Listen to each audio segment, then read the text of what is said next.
Welcome to Business Innovators Radio, featuring industry influencers and trendsetters sharing proven strategies to help you build a better life right now.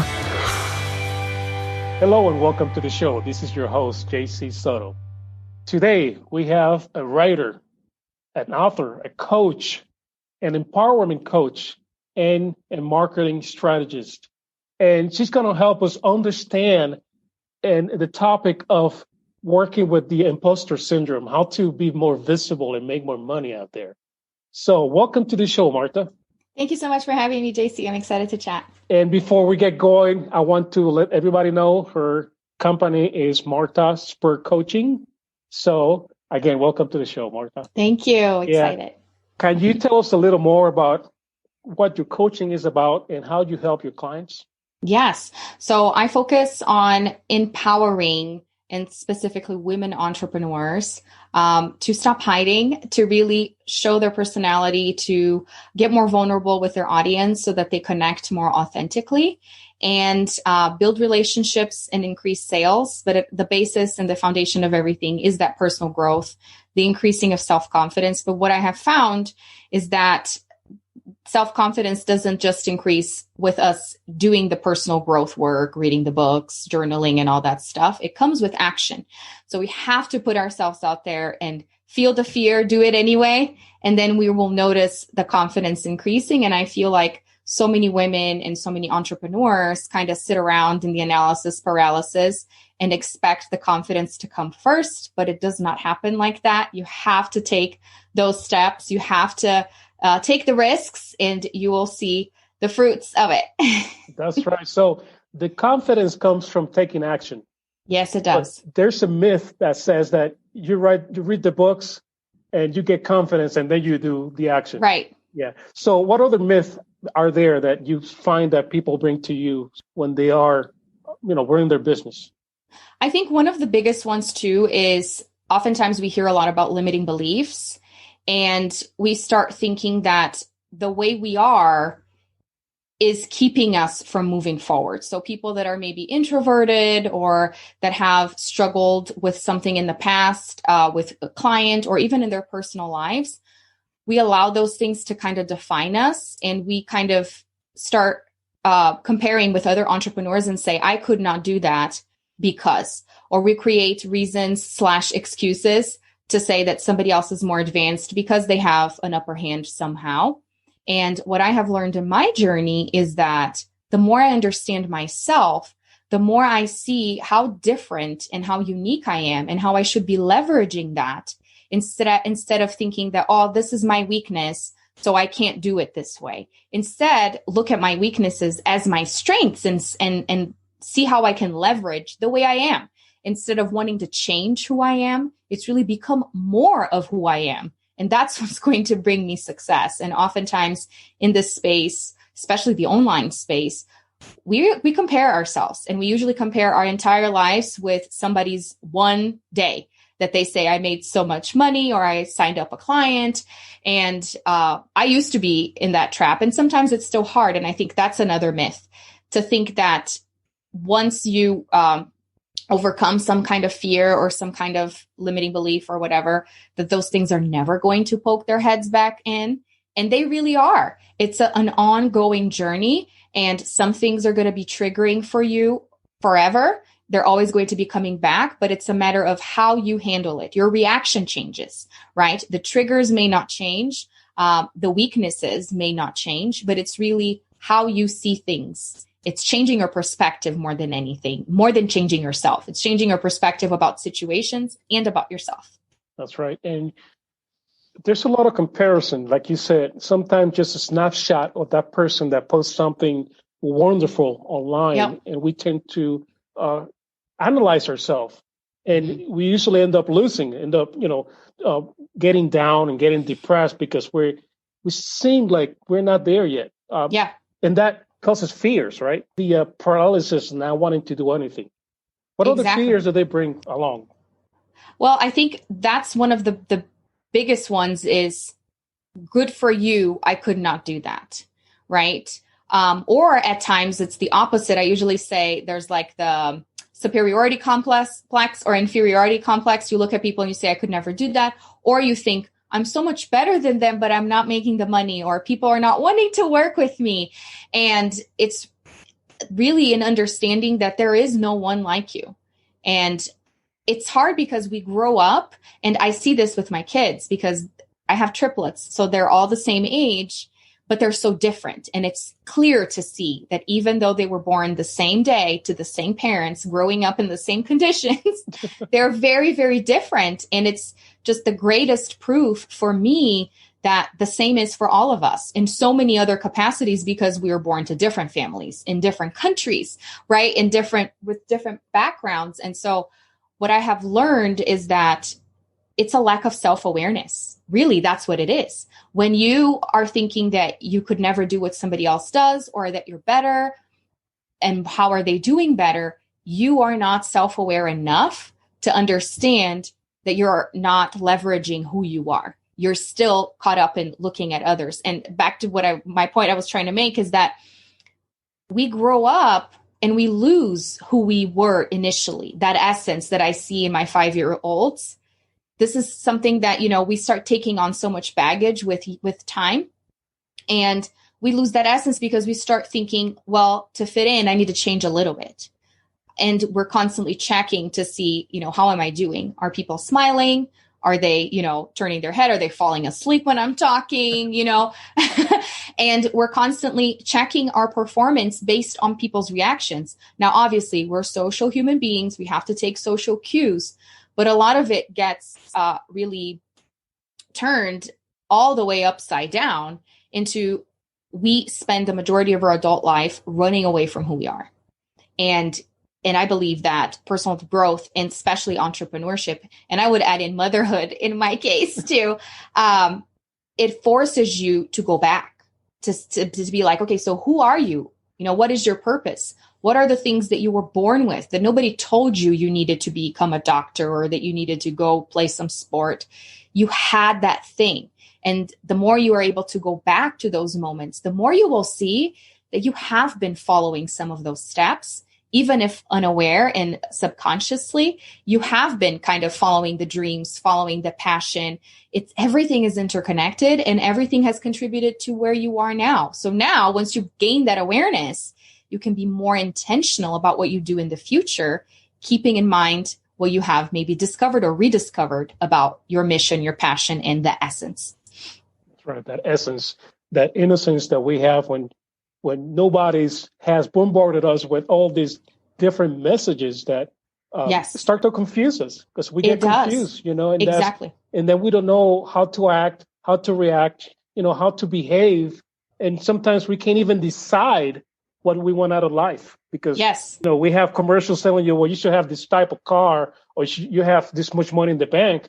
But we start getting really confused. We get paralyzed, right? And trying to figure out how to move forward. And that comes with that triggers the imposter syndrome when you finally decide to do something about it, right? It does. And there's a lot of labeling too that we accept. And I see this even with my kids. It's been the most amazing journey to get into entrepreneurship while raising 3 kids at the same time, with them being so little, because I think back to the things that really scarred and marked me as I was growing up, like people telling me, don't be so loud, or we hear these things when we're growing up, right? Or you're too quiet, say something, use your words, because these are things that I'm kind of doing with my kids. And I'm thinking, oh my gosh, I don't want to do to them what my parents did to me. But here's the thing, you can't 100% control how anyone's going to take any of the information. And now I see, looking back at my childhood, there were several things that my parents did that I truly believe now as a parent myself,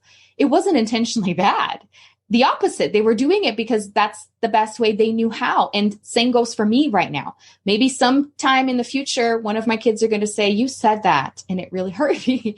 And it was not my intention. And so that's how I know that it's, even if it's not the intention, it's how we take it. And now it's our responsibility as grownups to seek our truth. So even if people your entire life told you would amount to nothing, or that you could not do something, or that you were too loud, be quiet, is that really your truth? And that's one of the things that I have been realizing, that the things that I have heard they have stopped me in some capacity, but they also helped me see how my behavior back then is so aligned with what I do now. So it's been happening from forever, of me talking all the time, of me always being loud, of me singing. The reason why I do what I do now as an entrepreneur, like, it came from there. And it's so important to really pay attention to those labels and understand, did this really come from me, or was it from someone else that said that and I took it to heart as my truth? Yeah, and really right. defining what your truths are. Yeah, you take that. I remember when I was growing up in Puerto Rico and salsa music was all over the place. And I remember my mom telling us, you sound like crazy people, screaming and talking so loud and singing. And you're right. It's not the intent to hurt us. It's kind of to help us. But sometimes the way that it comes to us in that moment, we don't have the capacity at that age to distinguish one from the other. Exactly. And it makes it really tough. Now, do you have an example of someone that you helped them break through that barrier of the imposter syndrome and be more confident and have that drive again to get going? Yes. In fact, I have several clients that have said, and I have noticed that lots of people gravitate towards me because I am this Energizer bunny, and I'm so outspoken, and I have no problem talking about things and making a fool of myself if needed. I'm willing to try anything. And then to realize, just like what I was saying, taking action, to realize, no, this is not what I want to do, or this doesn't work. But at least I tried to have that information instead of letting fear stop me. And so I have several examples, but one of the ones that I really, really love, especially with the shyer clients, because that's when you see, wow, the huge transformation. I had a triplet mom, also a fellow triplet mom that I worked with a couple years ago. And she was wanting to get into selling some of her art.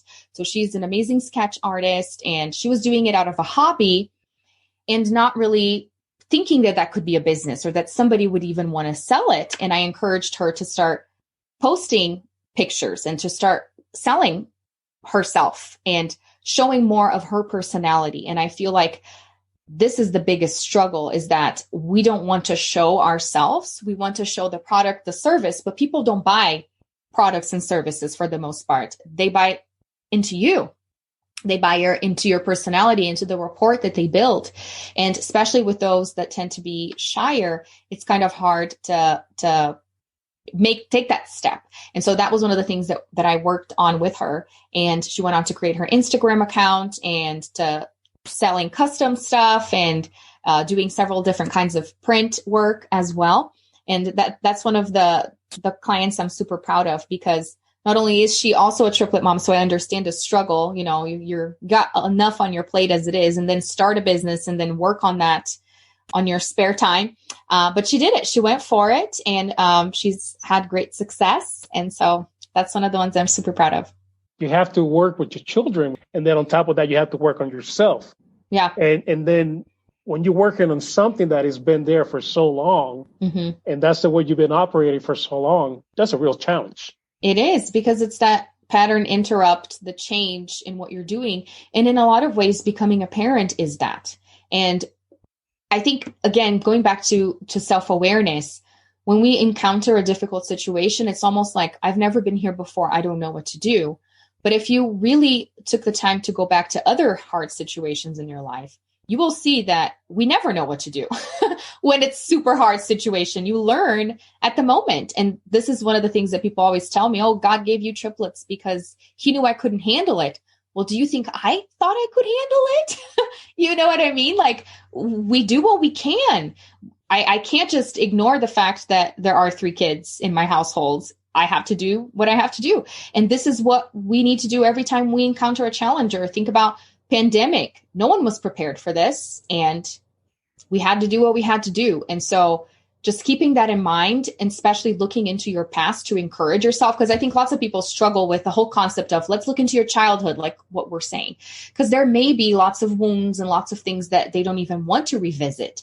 But I believe revisiting is important, not with the goal of dwelling in it, but really to seeing the good of it, because that's where gratitude comes from, and pride as well for yourself, for the things you've accomplished. And also thinking, physiologically, your brain doesn't know if this is happening right now or if you're just revisiting a memory, because it's incredible how you can revisit a memory, whether it good or bad, and you can start feeling the feelings right away. It's almost like you're there, right? You remember the sounds, the smells. Our brains are amazing. Yeah. So why not take advantage of that to revisit the good stuff? Exactly. Right? And to remember, oh my gosh, I felt like I was not going to survive this challenge. And here I am. So if you're facing a challenge right now, you can take comfort in knowing I've survived something that looked like it was the worst. This looks bad too, but I got this. And you're right. I'm a Silva mind instructor. I teach mind training. And one of the techniques that we teach is called the ideal place of relaxation. Okay. And it's a place that you go to when you need to reset.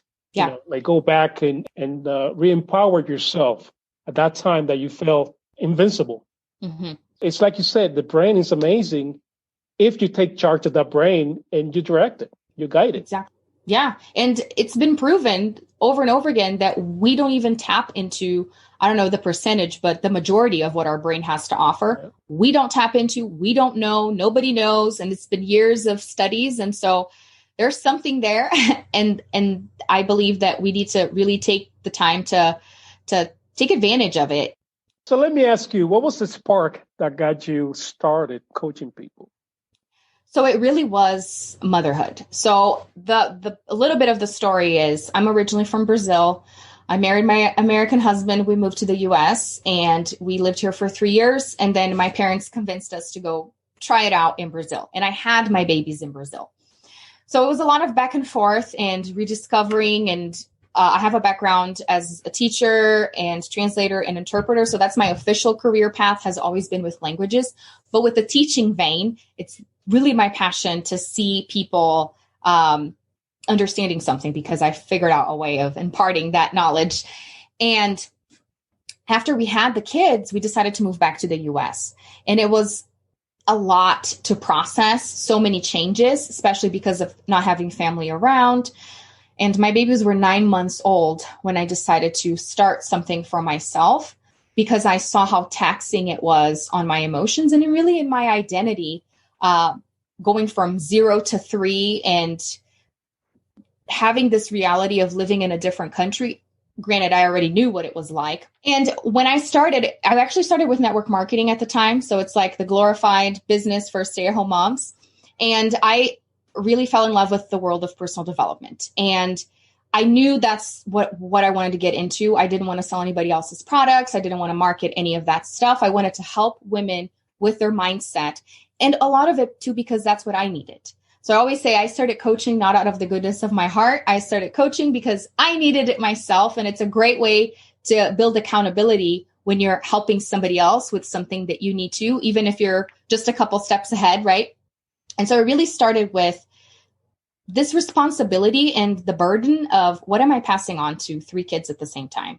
I don't get a do-over. I don't plan on having any more kids. So what am I going to be doing if I'm doing it 3 at the same time? And I understood early on that I needed to be taking care of myself, that if I was going to be teaching them anything, it would be through my actions, not my words. So what am I modeling to them? And then even thinking back into my childhood and all the things that I would like to do differently in my turn, as a parent, I understood that it had to start with me. And another big part of it too, I want to add this on because people always are like, how do you survive when you have triplets? How did you do the baby stage? And I attribute a lot of that as well to me hiring a sleep consultant and learning how I am in charge of teaching them life, essentially, until they go elsewhere.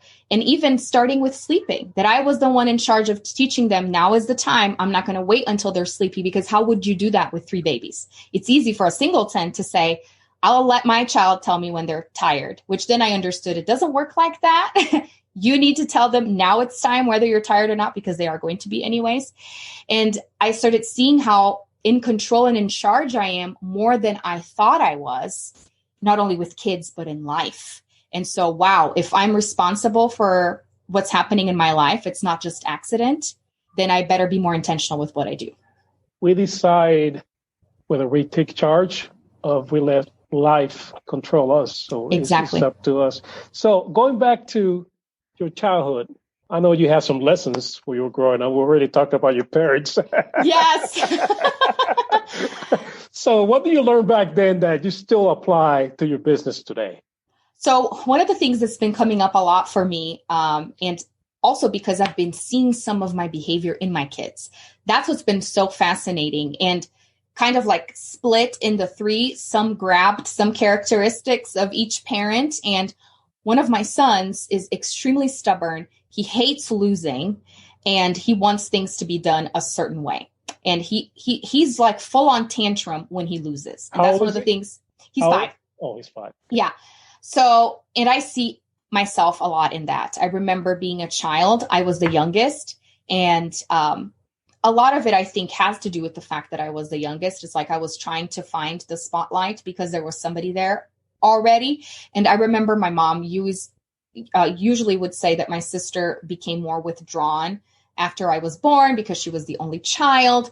And so I heard that a lot. And to me, it was like, I need to make sure I save my spot and that I have my space here. And with that came me being so outspoken and all of that. And I remember having several instances where it was really hard for me to take, failure and being reprimanded by making a mistake. I hated making mistakes. And even to this day, it's still something that I work on, and taking criticism and not taking things personally. And that's a part of the work that I do too in helping women is you're going to have to, if you put yourself out there, you're putting yourself out there to haters, you're putting yourself out there to criticism. So, and to rejection and to no's. I mean, it's the nature of the beast. And definitely something that has been hard for me, I think, especially because of how it was hard for me so many years ago. But I've been seeing more and more to not see failure as a bad thing, to actually see failure as an indication of growth. Because if I hadn't tried it, then I wouldn't have even been able to fail. So that's amazing that I actually tried. And now I'm a step closer than I was to success, whatever that may. You're like me. I see failure as feedback. I don't call it exactly. failure. It's feedback. And I look at sometimes stinks and sometimes it's tough to look at what you did. Mm-hmm. But, it gives you a baseline to start from again. Exactly. And like you said, once you're online, you're like a target, it's just like people are looking for something to throw at you. Yeah. Yes. And it's going to happen even if you're the nicest person. And that's another thing that lots of people struggle with is that you want to please everyone. You want to help everybody. And if you really are serious about it, soon enough, you're going to notice it doesn't work because regardless of your intentions, going back to the intentions, everyone takes it their own way. Everyone interprets it their wrong way. So focus on what you can control. And what you can control are your actions, your thoughts, right? So yeah, that's definitely something that I've learned as a child, but that I've learned even more throughout life. And I think as a coach, yes, as a coach and as an entrepreneur, it's like if you can't handle criticism and if you can't handle rejection, this is not the place for you. No, this is not the business or the platform for you for sure. No. So if people want to contact you, how can they do that? Yeah, so you can find me all across social media as Marta Spirk. My website is martaspirk.com, and I have a podcast called the Empowered Woman Podcast as well. And yeah, just come and find me and we'll connect. Do you have some kind of gift that people can get from you and get to learn more from you or about you? Yes. Yeah, so I have a free masterclass where I outline my process for content creation, which has a lot to do with, gaining the confidence by taking action and putting your message out there, showing your face, showing your personality, connecting with your audience. So it's called the Get Seen, Gain Trust, and Get Paid Masterclass. And you can find that on my homepage on the website as well. You can register and you'll receive the video and you can take notes and start creating amazing content to connect with your audience. To my audience, all her links are going to be just below the recording. Marta, thank you. I know you're a busy lady. I've seen you online. Thank you for taking the time to come and educate us and spend some time with us today. Thank you so much. I so appreciate your time. Okay. Until next time, this is JC Soto with Online Media 360. Bye now. Thanks for listening to Business Innovators Radio. To hear all episodes featuring leading industry influencers and trendsetters, visit us online at businessinnovatorsradio.com today.